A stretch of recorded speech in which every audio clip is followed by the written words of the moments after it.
Alhamdulillahi Rabbil Alamin. Wa usalli wa usallim ala nabiyyina wa habibina Muhammadin wa ala alihi wa sahbihi ajma'in. Amma ba'du. Bapak-bapak, ibu-ibu, kaum muslimin dan muslimat, rekan-rekan pemuda, pemudi, rahimani wa rahimakumullahu ta'ala. Pada kesempatan malam yang berbahagia ini, marilah kita senantiasa bersyukur kepada Allah Azza wa Jalla atas limpahan nikmat yang Allah Ta'ala berikan kepada kita,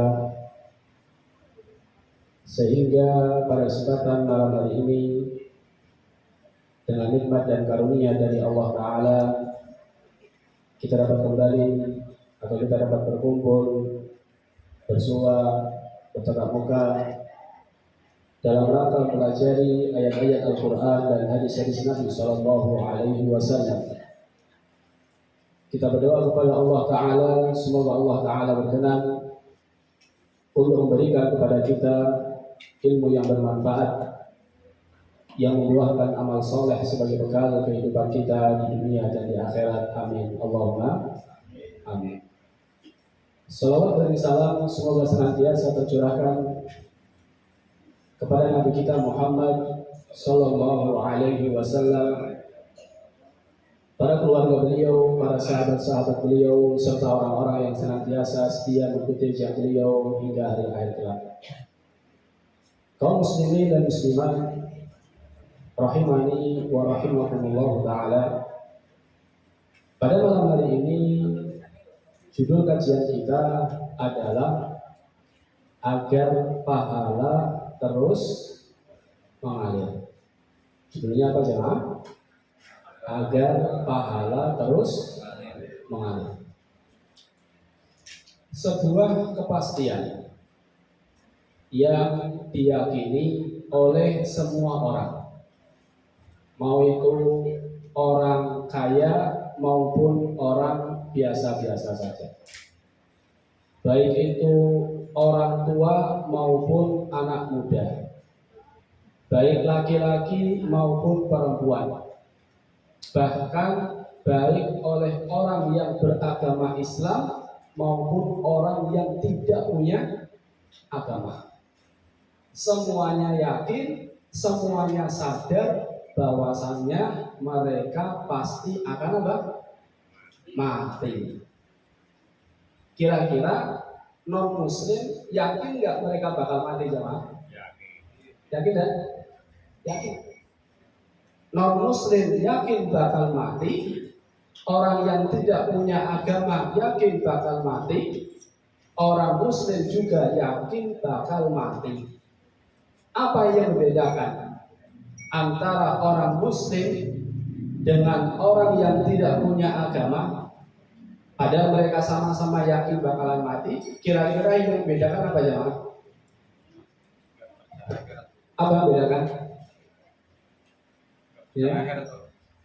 Kalau orang kafir nggak percaya akhirat. Orang kafir nggak percaya akhirat. Orang Yahudi percaya akhirat nggak?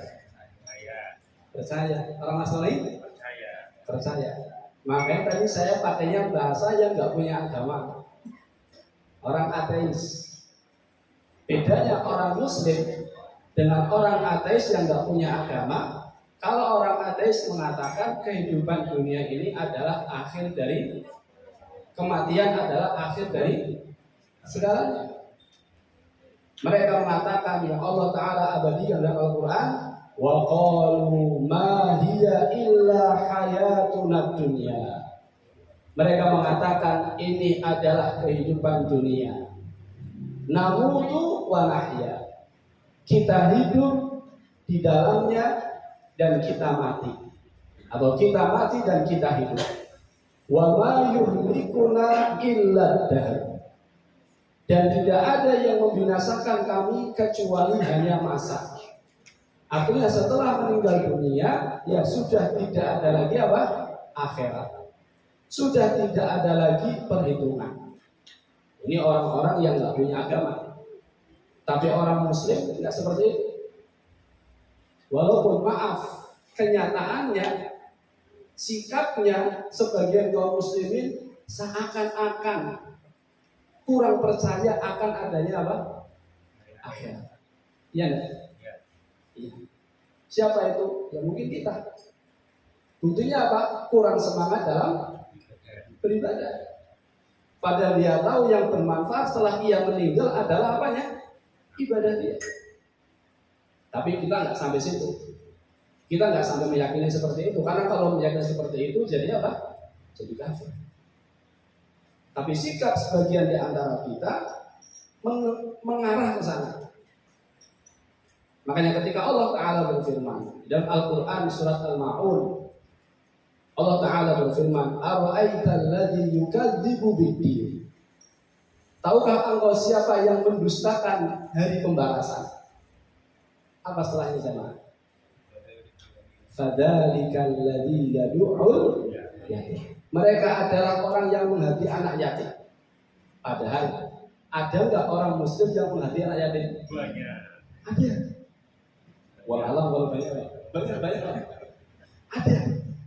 Padahal ayat sebelumnya sifat seperti ini adalah sifat orang yang mendustakan apa? Pembalasan. Walaupun nggak sampai kafir kalau dia tidak mendustakan pembalasan, namun sikapnya mirip dengan orang yang mendustakan hari pembalasan. Ini orang yang nggak punya agama. Mereka mengatakan kehidupan dunia sudah mati akhir dari segalanya. Namun orang mukmin tidak. Allah Ta'ala berfirman, "Wa ma hadhil hayatud dunya illa lahun wa la'ib." Tidaklah kehidupan dunia ini kecuali lahun. Apa itu lahun? Senda gurau. Sesuatu yang melalaikan. Wa la'ib, dan permainan. Kemudian kata Allah Azza wa Jalla, "Wa inna daral akhirata lahiyal hayawan." Dan kehidupan akhirat itulah kehidupan yang sejati. Al-Ankabut, Quran surat Al-Ankabut ayat 64.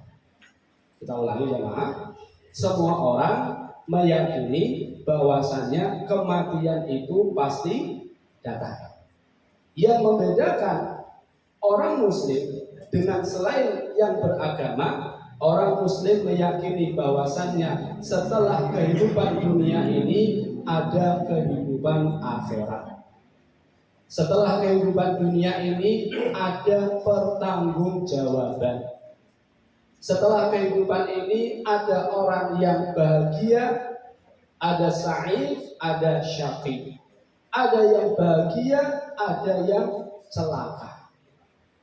Kesadaran bahwasannya mati bukan akhir dari segalanya.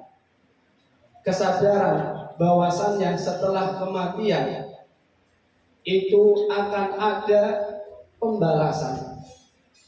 Kesadaran bahwasannya setelah mati itu sudah tidak bisa beramal, sudah tidak bisa lagi sholat dan seterusnya. Harusnya kesadaran tersebut mengharuskan kita berpikir keras bagaimana setelah meninggal dunia kita pahalanya masih terus apa? Itu muslim yang cerdas. Itu muslim yang tidak lalai. Itu muslim yang pintar. Dia sadar bakal mati. Setelah mati dia butuh bekal. Maka dia berpikir bagaimana setelah mati dia masih tetap bisa ngumpulin bekal. Inilah yang diistilahkan oleh para ulama dengan umur kedua. Jadi umur pertama ini sekarang. Kita beramal bisa di umur pertama. Bagaimana kita bisa beramal di umur kedua? Sudah mati tapi seakan-akan masih berumur. Kenapa? Karena pahalanya masih terus apa?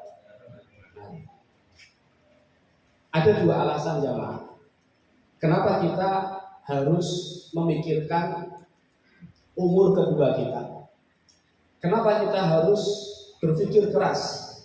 Bagaimana setelah kita meninggal dunia pahala kita masih terus mengalir? Alasan pertama, kesadaran bahwasannya umur ini terbatas. Berapa umur kita jamaah? Berapa? Umur Bapak 60? 52. Berarti kalau 60 umur kita berapa? Maaf Pak, berapa umur kita Pak? Berapa umur kita? Umur kita, umur jenengan berapa? Di dunia ini bakalan berapa tahun? Jenengan di dunia ini bakalan berapa tahun?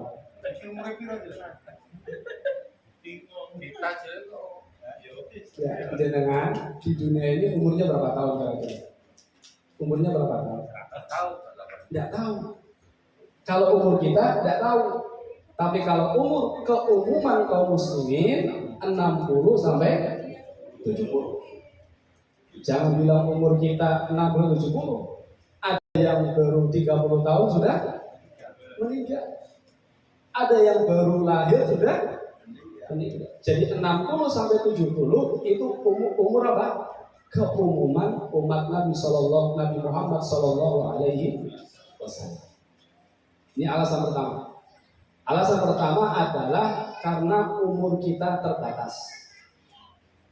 Alasan kedua, karena ibadah kita belum maksimal. Alasan kedua, karena ibadah kita belum maksimal. Sekarang kita bahas alasan pertama. Apa tadi jamaah alasan pertama? Umur kita terbatas. Umur kita terbatas. Kata Nabi Shallallahu Alaihi Wasallam, "A'maru ummati baina sittin ila sab'in." Umur umatku itu antara 60 sampai 70 tahun. Wa aqalluhum ma yajuzu dzalik. Sedikit sekali yang bisa lebih dari itu. Berarti kalau seandainya ada di antara kita yang sudah umurnya 60 tahun, jamaah, berarti kesempatan hidup di dunia berapa tahun lagi? 10 kalau 70. Kalau sudah 50 tahun,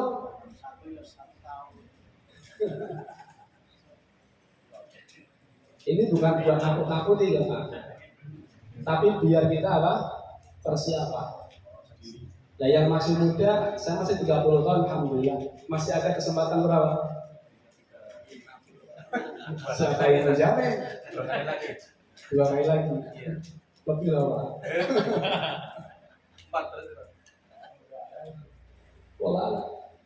Makanya ada orang yang mengistilahkan, mengumpamakan umur itu dengan apa?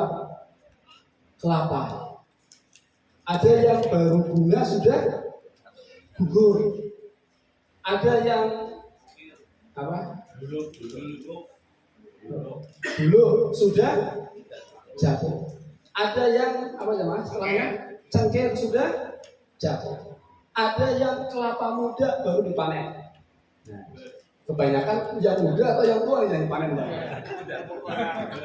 Jadi yang muda jangan merasa aman, orang ternyata di jalan kebanyakan yang muda.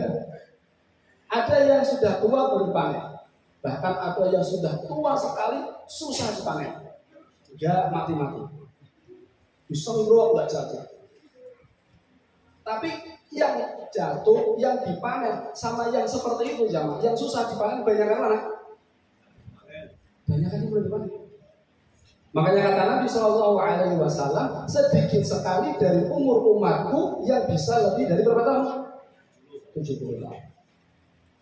Maka ini menunjukkan jamaah, umur ini nikmat sangat luar biasa. Makanya Rasulullah Shallallahu Alaihi Wasallam, beliau pernah ditanya oleh salah seorang sahabatnya, yang dia mengatakan, ya Rasulullah, ayyun nasi khair. Wahai Rasulullah, siapa manusia terbaik? Siapa sih di antara kaum muslim ini orang yang terbaik? Kata Nabi Shallallahu Alaihi Wasallam, man qala umruhu wa hasuna amaluhu. Orang terbaik adalah orang yang umurnya panjang dan baik amalnya. Jadi kalau kita pengen tahu jamaah, siapa orang terbaik di antara kita adalah orang yang umurnya panjang plus baik apa? Amalnya. Kenapa jamaah? Kenapa orang seperti ini bisa menjadi orang terbaik? Kenapa jemaah? Karena bekalnya banyak. Karena kesempatan untuk beramalnya banyak dan kesempatan untuk beramal itu dimanfaatkan. Makanya susah jamaahnya ini orang yang sudah sepuh rajin ibadah itu susah. Nyai anak muda yang rajin ibadah kemudian meninggal dunia gampang. Tapi nyai orang yang sudah sepuh, sudah tua, dan kemudian dia dari mudanya rajin ibadah, susah luar biasa. Ini adalah orang yang terbaik. Sebaliknya, Nabi ditanya, fa'ayyun nasi syarr. Siapa manusia yang paling buruk? Kata Nabi SAW, man qala umruhu wa sa'a amaluhu. Orang yang terburuk adalah orang yang umurnya panjang namun buruk amalnya. Kenapa jemaah? Kenapa orang yang umurnya panjang buruk amalannya orang yang terburuk? Kenapa? Keburukannya banyak. Kedua, apa udzur dia di hadapan Allah? Sudah lebih dari 60 tahun. Sudah banyak pelajaran hidup yang ia dapati. Uban sudah mulai tumbuh, kekuatan sudah mulai melemah. Banyak teman seumuran yang sudah meninggal dunia. Ustadz sudah nasihatin, khotib sudah berkhutbah, orang tua sudah nasihatin, anak sudah nasihatin, teman sudah nasihatin. Lah kok tetap nggak mau tobat? Orang seperti ini kata Nabi SAW adalah orang yang paling apa? Buruk. Satu, bekal dosanya banyak. Kedua, apa udzur dia di hadapan Allah. Makanya kalau didoain umur panjang itu senang gak ya Mas? Senang gak? Semoga umur panjang, hayatullah. Senang gak dari seperti itu? Senang, tapi jangan hanya sampai umur panjang. Tambahin, semoga umurnya panjang dalam ketaatan. Semoga umurnya panjang dalam ketaatan. Ini alasan pertama. Kenapa kita harus memikirkan umur kedua kita? Kenapa kita harus berpikir setelah meninggal dunia kita masih tetap mendapatkan pahala? Alasan pertama tadi apa? Umur kita terbatas.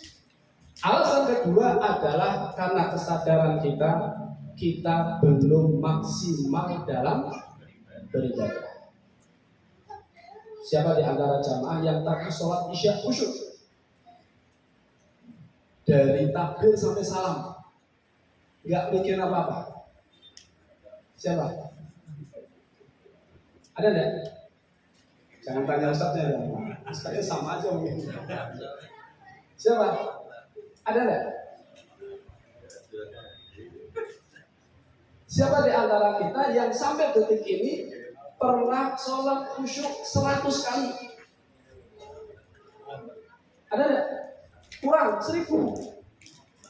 Bukan kurang misalnya. 10 ada enggak? 10. Ada. Ini kualitas ibadah kita ya. Sholat kita padahal itu adalah ibadah yang pertama kali akan bisa. Itu adalah ibadah penentu. Kalau baik seluruh amal yang lain, kalau buruk seluruh amal yang lain buruk. Namun nyatanya kita belum maksimal. Kita bukan seperti Sa'ad bin Mu'adz yang umurnya dalam Islam itu hanya 7 tahun ya. Jadi masuk Islam 7 tahun setelahnya itu jihad, meninggal dunia.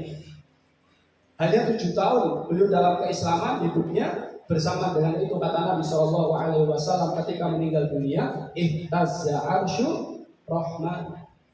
Arasnya Allah bergetar. Bayangkan. Manusia hamba Allah ketika meninggal dunia yang bergetar apa? Arsy Allah. Luar biasa. Kursinya Allah wasi'a kursiyyuhus samawati wal ardh. Kursinya Allah itu luasnya bisa meliputi langit dan bumi. Nah itu kursi itu kalau dibanding arsy itu nggak ada apa-apanya. Hanya seperti gelang yang dilempar di mana? Di padang pasir. Itu arsy bisa bergetar. Ketika meninggalnya hamba Allah bernama siapa? Sa'ad bin Mu'adz. Padahal ibadahnya hanya berapa tahun? 7 tahun. Kita lebih dari itu, tapi tidak maksimal. Bahkan kata Nabi, inna lil qabri doqtatan lau naja minha la naja Sa'ad bin Mu'adz. Kuburan ini punya himpitan. Semua orang yang masuk kubur dia akan dihimpit. Kalau seandainya ada satu orang saja yang selamat dari himpitan kubur, maka orangnya adalah Sa'ad bin Mu'adz. Saking solehnya siapa? Sa'ad bin Mu'adz. Kalau ada yang selamat dari himpitan kubur, orangnya Sa'ad bin Mu'adz. Sekelas Sa'ad bin Mu'adz aja nggak selamat dari himpitan kubur, apalagi orang yang kesolehannya di bawah Sa'ad bin Mu'adz. Padahal lagi berapa tahun jemaah? 7 tahun.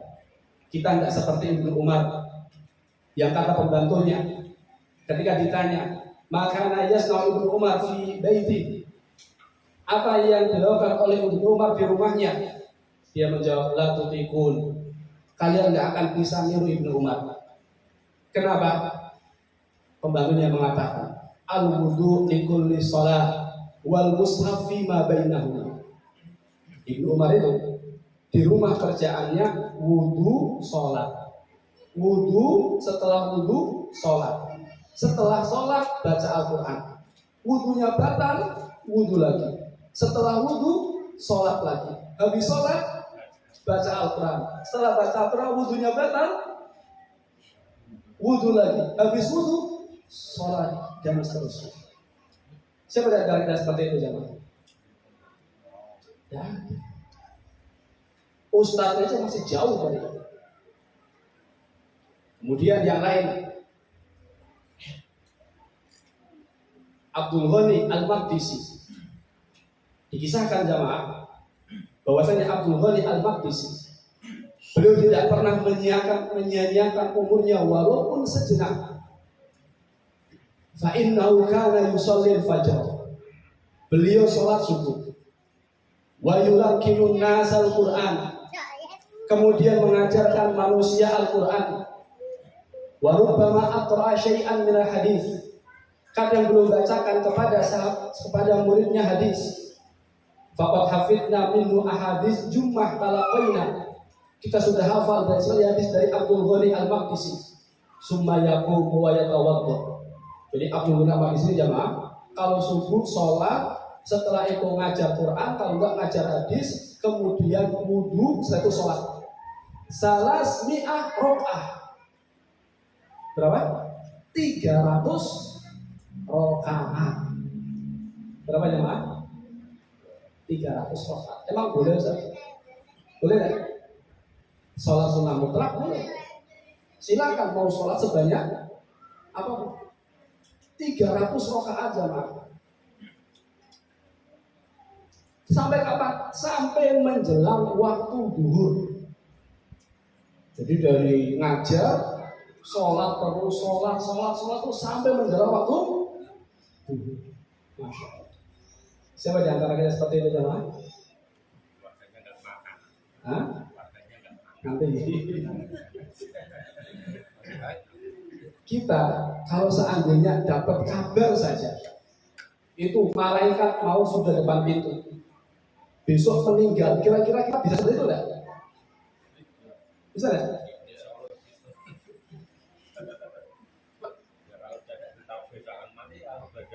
Kuat Pak, dari subuh sampai duhur sholat.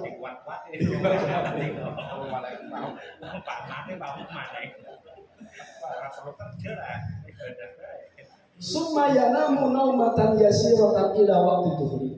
Kemudian tidur sebentar sampai waktu duhur. Wa yastaghfiru imma litasmi' bil hadis. Setelah itu menyibukkan diri untuk mengajarkan hadis. Bil au binasbi ilal maghrib, atau nulis hadis sampai waktu maghrib. Fa in kana sha'iman aftara ba'dal maghrib. Kalau seandainya beliau puasa, maka beliau akan berbuka setelah sholat maghrib. Wa in kana muftiran shalla minal maghrib ila isya al-akhir. Kalau seandainya beliau nggak puasa, maka habis sholat maghrib, sholat sunnah sampai waktu isya. Fa idza sholat isya al-akhir nama ila nisfil lail. Kalau sudah sholat isya tidur sampai pertengahan malam. Pertengahan malam kira-kira jam berapa jam? Jam 12 atau jam 11 lah. Anggap malam dari jam 6, subuhnya jam 4. Jadi kira-kira jam 11 sampai jam 12. Habis sholat isya tidur sampai setengah malam. Summa qoma ka'anna insanan yuqidhu. Kemudian beliau bangun seakan-akan ada orang membangunkan, beliau sholat sampai waktu subuh. Bayangkan jangan. Insya Allah, setahu saya jarang kita dapati orang seperti ini di zaman ini. Ustaz ini kok orang kok kerjanya ibadah saja. Kerjanya kapan Ustaz? Ini beliau ini ulama jamaah. Yang namanya ulama, apalagi amalnya seperti ini, tentunya beliau melakukan suatu ibadah tanpa menyia-nyiakan kewajiban yang lain. Bisa jadi dia sudah punya usaha yang jalan. Bisa jadi dia punya warisan dan seterusnya. Gak mungkin dia mendahulukan yang sunnah kemudian menyia-nyiakan yang wajib. Orang yang wajib saja bisa digabungkan, apalagi sampai menyia-nyiakan yang wajib karena yang sunnah, itu gak mungkin. Jadi intinya jamaah, kualitas ibadah kita ini masih jauh dari maksimal. Kita tidak seperti Sa'ad bin Mu'adz, kita tidak seperti Ibnu Umar, kita juga tidak seperti siapa tadi? Abdul Ghani al-Maqdisi. Dua alasan ini. Terbatasnya umur. Yang kedua, ibadah kita belum maksimal. Harusnya menjadikan kita berpikir keras bagaimana setelah meninggal dunia pahala kita masih terus mengalir. Dalam Al-Quran surat Yasin ayat 12 kita sering mendengar Allah Ta'ala berfirman, Inna nahnu nuhyil mauta wa naktubu ma qaddamu wa atharahum. Sesungguhnya kami akan menghidupkan orang yang telah mati. Jadi orang-orang yang telah mati akan kami hidupkan. Wa naktubu ma qaddamu. Kami menulis apa yang telah mereka lakukan. Wa atharahum, dan bekas-bekas peninggalan mereka. Jadi yang ditulis sama para malaikat itu bukan hanya amalan kita jemaah, tapi bekas-bekas peninggalan kita juga diapakan? Ditulis. Wa kulla syai'in ahsaynahu fi imamin mubin, dan segala sesuatu semuanya tercatat. Di dalam ayat ini jamaah, Allah Azza wa Jalla menjelaskan bahwasannya yang Allah Ta'ala tulis itu bukan hanya perbuatan, ucapan kita, namun bekas peninggalan kita juga akan ditulis. Kira-kira atharohum, bekas peninggalan di sini maksudnya apa jemaah? Apa? Kayaknya mau jawab ya? Apa? Efek dari perbuatan. Bagus. Ini yang pertama. Yang kedua? Apa? Sedekah jariyah. Maksudnya sama. Efek dari perbuatan. Yang lain? Kata ahli tafsir maknanya dua. Yang pertama adalah bekas yang kita tinggalkan adalah langkah kaki kita menuju masjid. Jadi bekas langkah kaki kita menuju masjid itu semuanya diapakan? Ditulis. Rasulullah SAW suatu hari dikisahkan oleh Jabir ibn Abdullah, qala khalatil biqa haulal masjid. Sekitar Masjid Nabawi ini masih banyak tanah kosong. Fa'arada Banu Salamah atau Salimah an yantaqilu ila qurbil masjid. Kemudian Banu Salimah mereka pengen tinggal dekat masjid. Tadinya kan mereka jauh dari Masjid Nabawi. Karena tahu bahwasanya sekitar Masjid Nabawi ada tanah kosong. Mereka pengen tinggal dekat Masjid Nabawi. Kira-kira niatnya bagus ya, Mas? Bagus. Biar dekat ke masjid. Sampailah kabar keinginan Banu Salamah ini ke telinga Nabi kita Muhammad SAW. Kemudian Nabi SAW bertanya, Innahu qad balaghani annakum turiduna an tantaqilu qurbal masjid. Telah sampai kepadaku bahwasanya kalian pengen tinggal di sekitar masjid. Qalu na'am. Betul ya Rasulullah. Kemudian apa kata Rasulullah? Ya Bani Salimah diyarakum tuttabu atharakum. Wahai Bani Salimah, tetaplah kalian di rumah-rumah kalian. Tuttabu atharukum. Bekas langkah kalian, jejak kaki kalian itu semuanya apa? Tertulis. Yang mengatakan tuttabu atharukum. Jadi langkah kaki seorang ke masjid itu semuanya apa? Tertulis. Ini tafsir pertama jemaah. Jadi langkah kita ke masjid itu semua tertulis. Tertulis sebagai apa jemaah? Sebagai pahala. Tertulis sebagai pahala. Ini makna pertama. Dan masih banyak dari yang lain, sudah 3 jemaah. Namun kita masuk tafsiran kedua. Tafsiran kedua adalah apa yang disampaikan oleh tadi apa namanya? Efek dari perbuatan kita. Jadi kalau seandainya selama kita hidup, kita melakukan kebaikan, lah kok kebaikan tersebut tidak mati bersamaan dengan matinya kita, maka selama kebaikan tersebut berjalan, kita tetap dapat apa? Pahala. Makanya Rasulullah SAW bersabda, Man sanna fil islami sunnatan hasanah. Siapa yang memberi contoh di dalam Islam, contoh yang baik, sunnah yang baik. Jadi kalau sunnah berarti sudah ada apanya? Sudah contoh. Siapa yang memberi contoh sunnah yang baik? Awalnya sunnah itu mati, enggak mah? Di sebuah masyarakat ada sunnah yang barangkali sunnah itu sudah mati. Kira-kira apa jemaah? Nyebarin salam. Apalagi sunnah yang sudah banyak dari kaum muslimin sudah meninggalkan jemaah. Menjilat tangan habis makan. Menjilat tangan habis makan atau menjilatkan tangan setelah makan. Ini sunnah. Bukan berarti setelah makan cuma sunnah.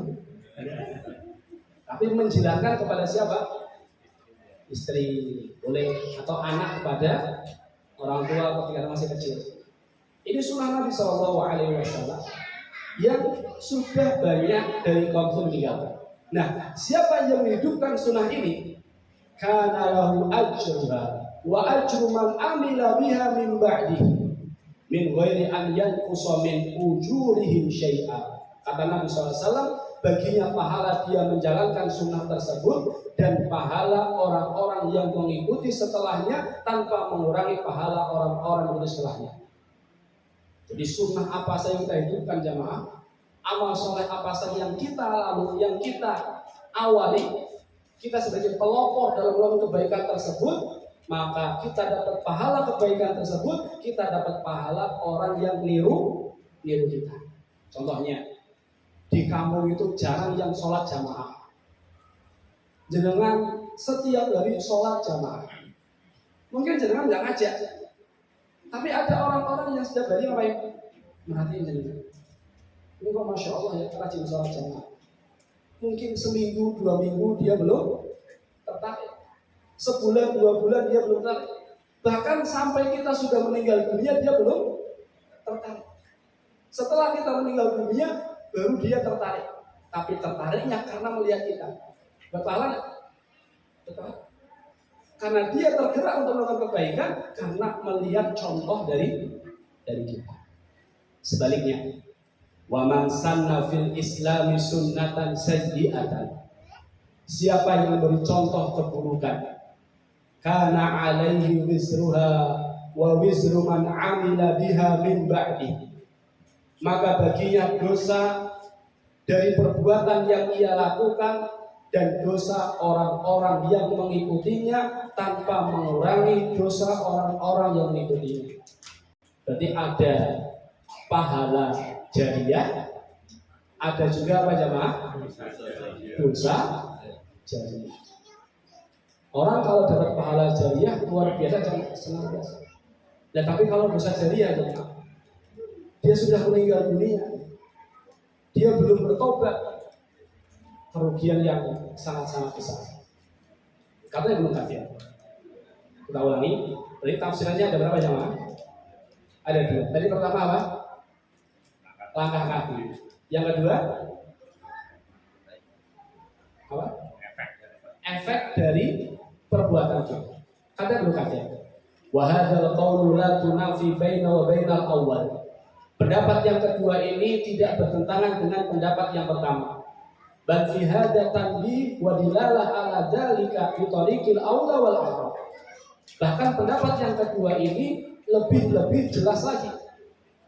Fa inna idza kanat hadhil athar tuktab, kalau seandainya langkah kaki ke masjid saja ditulis, fali an tuktabatil kallati fiha qudwah bihim min khairin aw syarrin bi tariqil aula.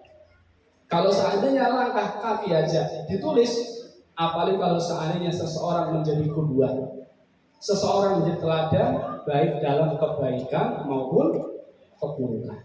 Jadi kata Ibnu Katsir, dua tafsiran ini tidak bertentangan jemaah. Karena kalau tafsir Al-Quran itu kebanyakan khilafnya khilaf tanawwu. Khilafnya hanya khilaf istilah itu. Hanya khilaf istilah itu. Hanya khilaf tanawwu. Seperti Shirathul Mustaqim, ada yang menafsirkan Islam, ada yang menafsirkan Al-Quran, ada yang menafsirkan sahabat, ada yang menafsirkan Nabi Muhammad. Ini semua tafsirannya beda-beda, namun aslinya apa? Sama. Tidak ada pertentangan. Jadi ini khilaf tafsir itu kebanyakan khilaf tanawwu. Berbeda dengan khilaf fikih. Kalau khilaf fikih itu kebanyakan tadad, saling bertentangan. Satu mengatakan boleh, satu mengatakan tidak boleh. Satu mengatakan sunnah, satu mengatakan makruh dan seterusnya. Sekarang ini mukadimah jamaah. Sekarang kita masuk ke inti. Apa saja bisa kita lakukan agar ketika kita sudah meninggal dunia, pahala kita masih terus apa?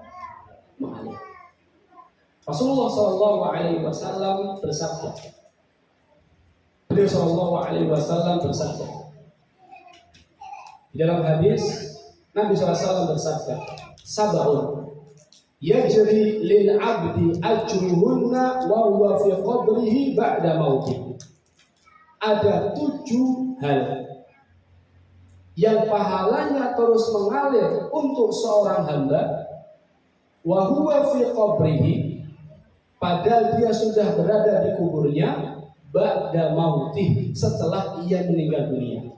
Ada berapa jemaah? 7. Apa 7 itu? Yang pertama kata Nabi Shallallahu Alaihi Wasallam, man 'allama ilman, siapa yang mengajarkan ilmu. Ilmu apa di sini? Ilmu agama. Ini yang pertama. Nanti kita bahas. Kita jam 9 kita bahas langsung aja. Yang pertama, man 'allama ilman, siapa yang mengajarkan ilmu. Ini yang disebut dengan wakaf maknawi. Wakaf maknawi itu wakaf yang nggak kelihatan. Wakaf ilmu. Banyak orang semangat wakaf ini, wakaf itu yang kelihatan semangat. Tapi untuk wakaf maknawi ini masih jarang di antara kaum muslimin yang mereka semangat untuk menjalankan wakaf maknawi. Apa itu? Wakaf mengajarkan ilmu. Bayangkan jangan. Contohnya kita buka TPQ. Santrinya berapa? 3 kok. 3 itu anak kita 2, 1 tetangga. Nah, satunya ponakan. 3 kadang yang berangkat 1, kadang yang berangkat 2, jarang-jarang 3-3-nya berangkat. Sekarang kita ngajar TPQ caranya cuma 3. Rugi nggak jemaah? Jangan lihat apanya, tiganya. Dari tiga ini jamaah, dari tiga ini semuanya setelah dewasa ngajar TPQ. Santrinya tiga juga. Jadi berapa deh? 9 apa? 3, satu anak punya 3, berarti 9 ya? Iya. 9 ini setelah dewasa punya TPQ, santrinya 3 juga. Berapa deh? 27. 27 ini mungkin kita sudah meninggal dunia coba. 27 ini punya santri masing-masing 3. Berapa? 81. Betul ya? Betul. 81 ini masing-masing punya santri 3. Berapa? 243. Masya Allah. Guru matematika apa? Ya. Oh, bayangkan, itu dia sudah meninggal dunia, tapi pahalanya terus mengalir sampai kapan? Wallahu a'lam. Jadi ngajar TPQ itu bisnis yang sangat apa? Potensial. Bisnis yang sangat profit. Profit gimana? 1.500.000 ya. Bukan profit duniawi, tapi profit gimana? Ini yang pertama. Apa jamaah? Mengajarkan ilmu. Di antara keutamaan ilmu jamaah, semua ibadah pasti tidak bisa lepas dari ilmu. Ibadah apa saja pasti butuh ilmu. Maka ini keutamaan orang yang mengajarkan ilmu. Semua ibadah yang dilakukan oleh manusia itu sebabnya orang yang berilmu. Sebabnya ilmu orang yang belajar ilmu. Sholat, zakat, puasa, haji, baca Al-Quran, itu semuanya pasti ada kaitannya dengan apa? Ini ilmu itu sumbernya. Makanya tidak heran kalau seandainya sesoleh-solehnya kita nggak mungkin bisa nyanyi para sahabat. Kenapa? Karena mereka yang mengawali. Semua orang hidup setelahnya pahalanya ke siapa jamaah?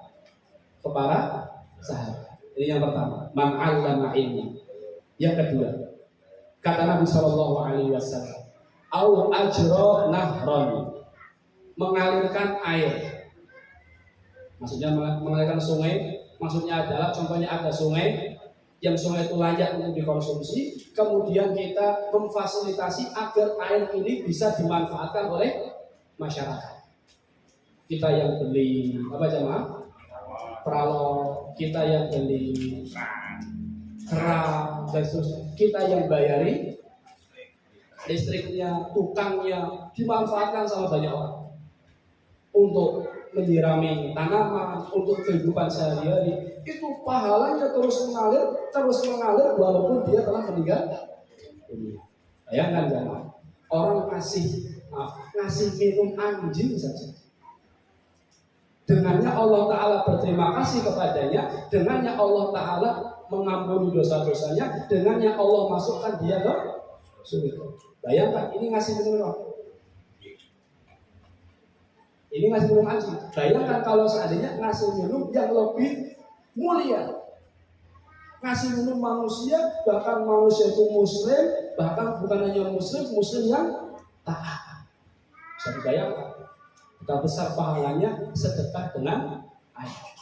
Air disebutkan oleh sebuah hadis, Nabi SAW bersabda, afdhalus shadaqah saqyul ma. Di antara sebaik-baik sedekah adalah ngasih air, ngasih minum, ngasih air dan seterusnya. Ini yang kedua, au ajra nahron. Yang ketiga, au hafara bitron, atau menggali sumur. Ini sebenarnya hampir sama dengan yang kedua. Sama-sama sedekah dengan apa? Ustaz, saya tidak berani Ustaz gali sumur Ustaz. Yang nggak harus dengan yang gali sumur. Nyuruh orang biayai agar apa? Gali sumur. Itu selama digunakan kita ada pahala yang sama. Dan sedekah sumur, ini kita lihat di masyarakat, sedekah yang sangat disenangi oleh masyarakat. sedekah yang sangat disenangi oleh orang-orang kaya. Kita di pondok mau cari sumur gampang. Banyak orang yang apa? Menawarkan sumur. Ustaz, ini mau sumur artesis apa tidak? Pondok sudah punya. Masa satu pondok sumur artesisnya lebih dari satu? Kan cukup merugikan yang lain. Atau kurang dibutuhkan. Berkali-kali jamaah banyak orang yang datang ke pondok atau WA nawarin apa? Sedekah sumur. Kenapa? Karena mereka tahu pahalanya. Dimanfaatkan sama santri pondok ratusan. Dimanfaatnya bukan hanya untuk apa jamaah?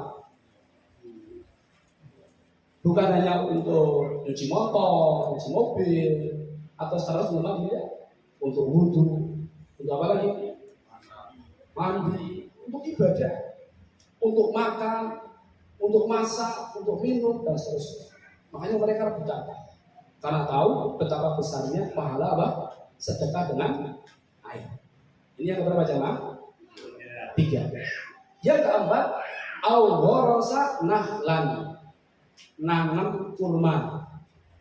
Gak mesti kurma. Intinya nanam pohon yang berbuah.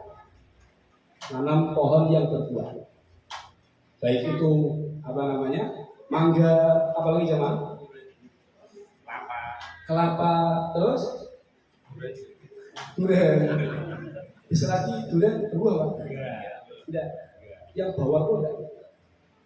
Apa yang yang tumbuh. Pohonnya tak yang tumbuh. Yang mahal itu apa? Duri hitam, Pak. Apa? Cukup. Apa itu?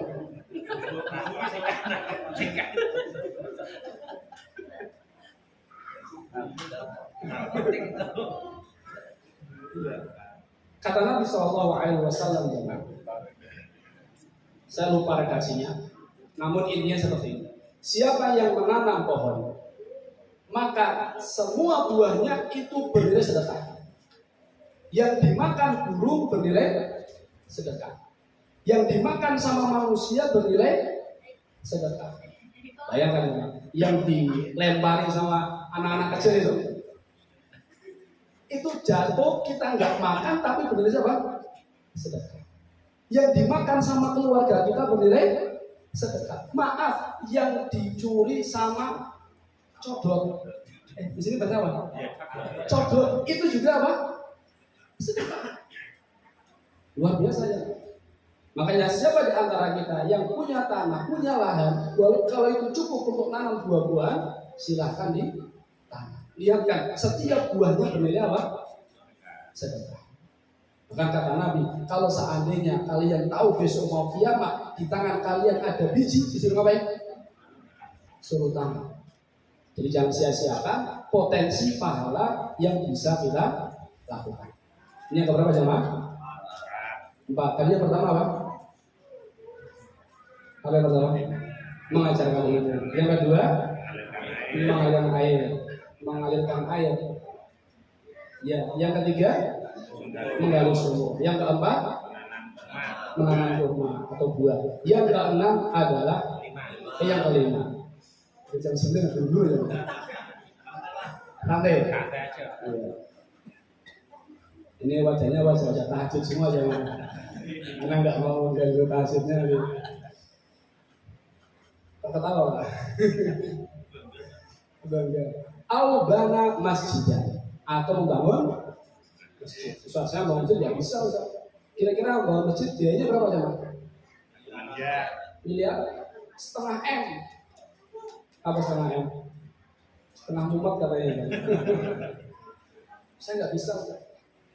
Ingat, yang dapat keutamaan membangun masjid itu bukan hanya mereka yang membangun dari awal sampai akhir. Mereka yang hanya memberikan, menyisihkan sedikit dari hartanya itu juga dapat keutamaan tersebut. Walaupun maaf, barangkali hanya satu apa? Satu bata. Malu masa wakaf hanya satu bata. Lalu punya satu bata. Pas malam-malam pakai jam 12 malam jamaah wakaf. Mungkin hanya satu sak. Kata Nabi SAW, man bana lillahi masjidan. Siapa yang bangun lillah karena Allah, bukan maaf karena ingin disanjung, karena ingin dikenal, karena ingin itu dan itu, enggak. Yang ini dapat pahala. Tapi syaratnya bangun masjid lillah. Walau kamaf hasikotot, walaupun besarnya hanya seperti sangkar burung. Ada masjid sebesar sangkar burung enggak? Tidak ada. Lalu apa maksudnya? Maksudnya adalah walaupun masjid yang ia bangun adalah kecil, walaupun sumbangsi yang dia berikan adalah sedikit. Banallahu lahu baitan fil jannah. Allah akan bangunkan untuknya rumah di surga. Bayangkan jamaah, kita bangun masjid, kita ngasih sesuai dengan kemampuan kita. Masjid itu senantiasa digunakan untuk sholat lima waktu, untuk baca Al-Quran, untuk majlis tahlil, dan kegiatan-kegiatan yang lain. Luar biasa pahalanya. Ini yang kelima. Yang keenam, al-warratha mushafan, mewariskan mushaf. Mewariskan mushaf. Contohnya ada pondok tahfidz atau ada TPQ atau ada bapak-bapak yang belajar tahsin, kita ngajarin tahsin. Ya, Qurannya saya semua yang nanggung. Qurannya saya semua yang belikan. Silakan kumpulkan uangnya. Iya. Intinya mewariskan mushaf. Sudah berikan kepada orang-orang yang mengenal. Yang terakhir, kata Nabi Shallallahu Alaihi Wasallam, "Au taraka waladan yastaghfiru lahu ba'da mautih." Atau meninggalkan anak yang senantiasa beristighfar untuknya setelah ia meninggal dunia. Masya Allah. Contohnya, kata para ulama jamaah, anak itu bukan hanya anak kita langsung. Bisa jadi itu adalah anak dari istri kita, ya itu anak kita.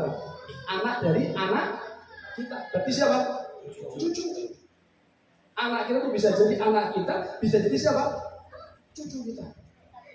Jadi maaf barangkali anaknya langsung agak susah. Kita fokus ke siapa? Cucu.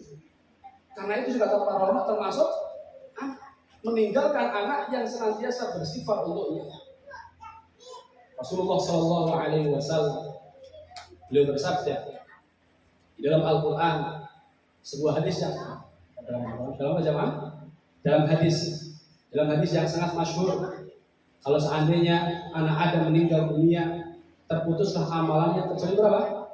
3. Kata Nabi SAW, awaladin sholihin yada'ulah, anak soleh yang senantiasa mendoakannya.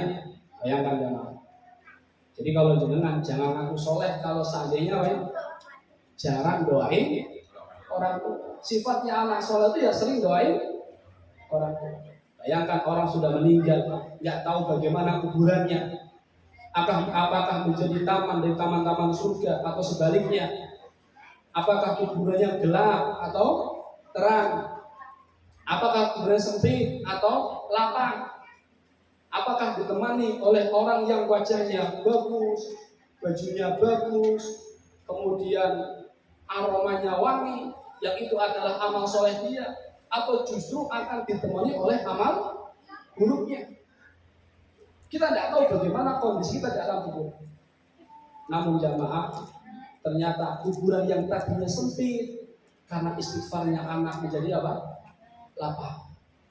Kuburan yang menjadikan tadinya gelap karena istighfarnya anak menjadi terang.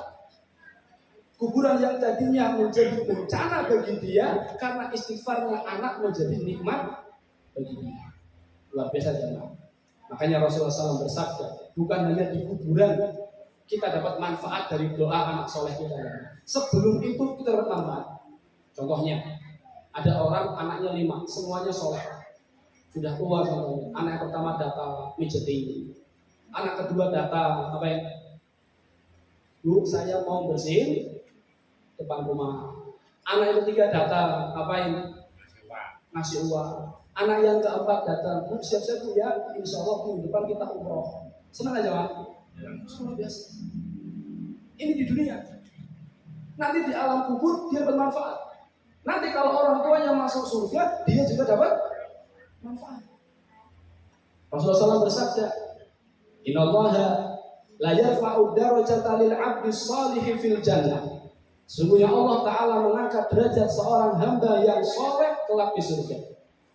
Karena surga itu kan tidak satu tingkatan ya, bertingkat-tingkat. Dan disebutkan sampai 100 derajat. Fayaqul ya Rabbi anna li hada. Kemudian hamba soleh yang masuk surga ini dia mengatakan, wahai Rabbku, ini semua dari mana? Kok tinggi sekali derajat saya di surga? Mungkin dia merasa dulu di dunia ibadahnya apa? Biasa-biasa saja. Lah kok tinggi sekali derajat di surga? Dikatakan kepadanya, bistighfari waladika laka. Karena istighfar anakmu untukmu. Masya Allah. Jadi punya anak soleh itu ketika kita masih hidup dapat apa ya? Manfaat. Di alam kubur dapat manfaat. Setelah meninggal dunia juga dapat manfaat. Ini 7 hal yang akan terus mengalir setelah kita meninggal dunia. Kita ulangi jamaah. Yang pertama tadi apa? Yang mengajarkan ilmu. Ini disebut dengan wakaf apa? Wakaf ma'nawi. Yang kedua apa?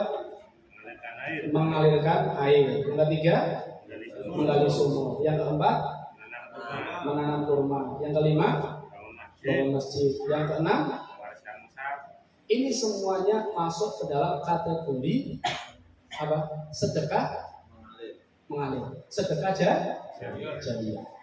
Makanya kita lihat jamaah, para sahabat itu luar biasa. Semangatnya untuk sedekah jariyah luar biasa. Umar bin Khattab. Sebentar enggak apa-apa. Umar bin Khattab. Katanya enggak mau ganggu tahajudnya Ustaz. Sebentar, Umar bin Khattab itu punya tanah di Khaibar. Beliau mengatakan, saya enggak punya tanah yang anfas, lebih mulia, lebih bagus melebihi tanah yang saya punya, yang saya miliki di Khaibar.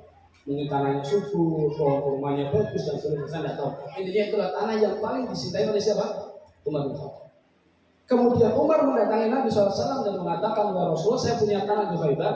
Ini tanah bagus ya Rasulullah. Ini harta yang paling saya cintai. Apa kata Rasulullah? In syi'ta habasta aslaha wa tasaddaqta biha. Kalau kamu mau silahkan diwakafkan. Jadi tanahnya diwakafkan. Hasil dari kurmanya terus dimanfaatkan, dibagikan untuk fakir miskin. Jadi tanahnya saya wakafkan, hasil buahnya terus dibagikan kepada fakir miskin. Dan ini di Madinah banyak, di Mekah banyak. Jadi banyak pohon-pohon kurma yang apa? Wakaf, tidak diwariskan, tidak dihibahkan dan seterusnya. Terus ketika bulan Ramadan dibagikan di Madinah, dibagikan di Mekah dan seterusnya. Kemudian Umar pun melakukan apa yang disampaikan oleh Rasulullah SAW. Dia wakafkan tanah Khaibar, tidak diwariskan dan seterusnya, dan hasil dari buah tersebut diberikan kepada kaum muslimin. Setelah Umar bin Khattab menjadi khalifah, beliau menyampaikan dengan terang-terangan apa yang sudah beliau lakukan. Beliau mengatakan di hadapan masyarakatnya bahwasanya tanah Khaibar dulu itu sudah saya wakafkan. Mendengar itu jamaah, para sahabat rebutan wakaf. Jadi mendengar apa yang disampaikan oleh Umar itu, para sahabat atau para tabiin, mereka apa yang rebutan wakaf. Sampai-sampai ada yang mengatakan, saya tidak tahu ada satu sahabat pun yang mereka punya kelebihan harta kecuali dia akan apa? Wakaf. Jadi hampir semua sahabat. Abu Khattab, Abdurrahman bin Auf, kemudian Asma bin Abi Bakar, kemudian Utsman bin Affan, kemudian Ali bin Abi Thalib. Ali bin Abi Thalib pernah wakaf 2 mata air, 2 sumur. Dia wakaf 2 sumber air. Kemudian mengatakan ini wakaf dari Ali bin Abi Thalib, liyaqiyallahu biha wajhi minan nar. Yang dengannya saya berharap Allah Ta'ala menjaga wajah saya dari api neraka. Ini Ali bin Abi Thalib dan masih banyak jemaah sahabat-sahabat yang lain. Jadi intinya ini yang kedua amal jariyah. Yang ketiga adalah apa jemaah? Yang ketiga dari 7 di sini adalah anak soleh yang senantiasa beristighfar. Inilah 7 amal soleh yang insya Allah pahalanya terus mengalir setelah kita meninggal dunia. Wallahu ta'ala a'lam bishawab. Terima kasih atas perhatiannya. Mohon maaf atas segala kesalahan. Kita untuk berdoa kafaratul majlis. Subhanakallahumma wa bihamdika asyhadu an la ilaha illa anta astaghfiruka wa atubu ilaik. Assalamualaikum warahmatullahi wabarakatuh.